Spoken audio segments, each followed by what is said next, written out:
అనుమానం అనేది చిన్నదే, సర్వలోకానికి అది నష్టాన్ని తీసుకుని వచ్చింది. అపనమ్మిక అనేది చిన్నదే, సర్వలోకానికి అది నష్టాన్ని తీసుకుని వచ్చింది. చివరిగా మనం చూస్తే యెహోషువ గ్రంథం ప్రారంభంలో మనం చూస్తే ఇశ్రాయేల్ ప్రజలు యెహోషువ యొక్క నాయకత్వంలో వారు కనానులోనికి వారు ప్రవేశిస్తూ వచ్చినారు. మొదటి అధ్యాయంలో చూస్తే దేవుడు సెలవిస్తాడు, నేను నిన్ను విడవను, ఎడబాయను, మోషేకు తోడుగా ఉన్నట్టు నీకు తోడుగా ఉంటాను, ఇవన్నీ సెలవిచ్చినాడు. రెండో అధ్యాయంలో నేను వేగుల వారిని పంపించినాడు, రాహాబు అనే వేశ్య వారికి ఆశ్రయం ఇచ్చింది, దాన్ని మనం చూస్తాం.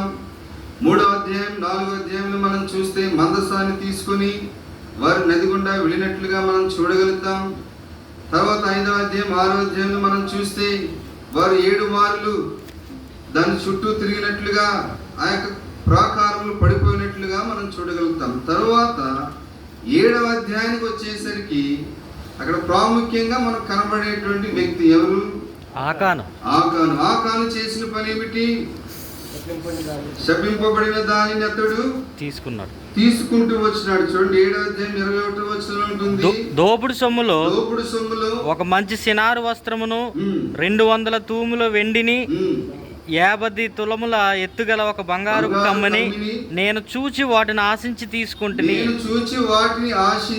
తీసుకుంటుని ఆశపడినాడు ఆకాను. మరొక మాటలో చెప్పాలంటే అత్యాశపడినాడు. మరొక మాటలో చెప్పాలంటే అది దురాశ. కారణం ఏమిటి?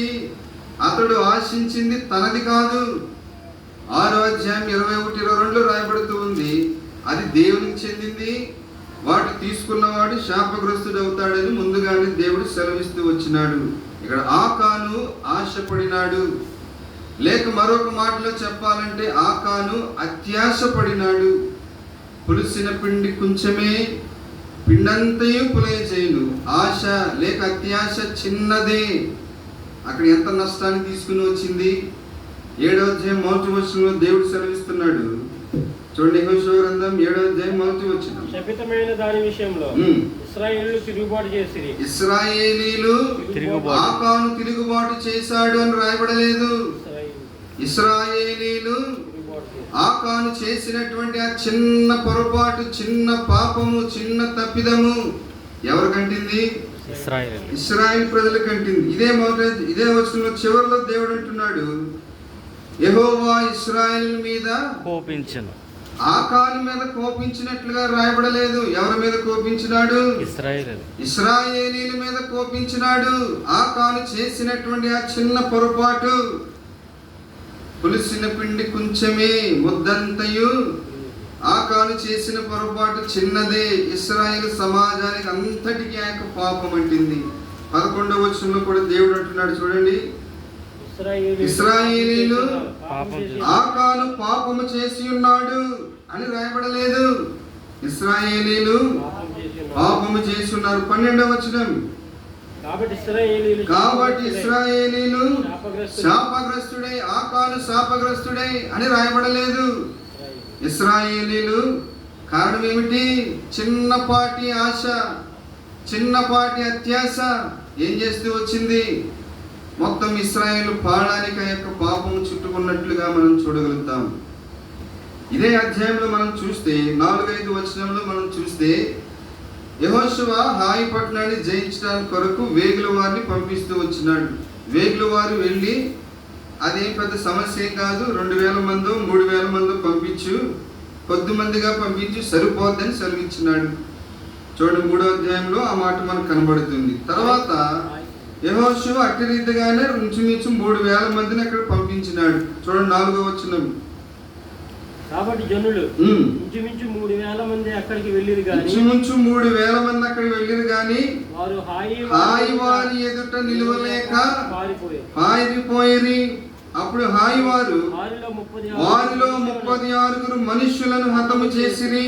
మరియు తమ గవిని యొద్ద నుండి షబారీము వరకు వారిని తరిమి మొరాదులో వారిని హతము చేసిరి. కాబట్టి జనుల గుండెలు కరిగి నీరైపోయాను. దీని అంతటి కారణం ఎవరు? ఆకాను.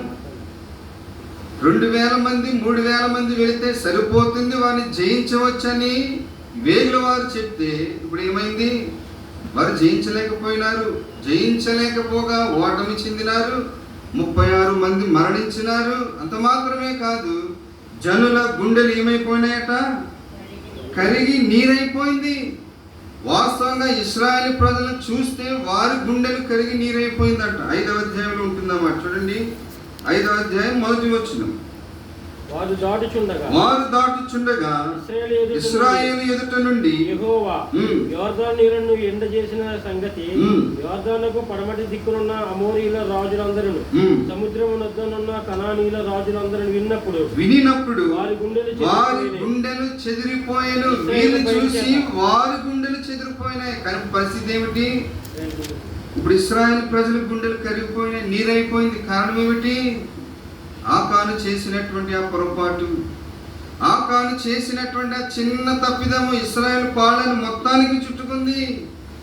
ఆకాను చేసినటువంటి ఆ చిన్న ఆశ, చిన్న అత్యాశ ఏదైతే దాన్ని చూపిస్తూ వచ్చినాడో దాని ఫలితము ఆకానికే చుట్టుకోలేదు.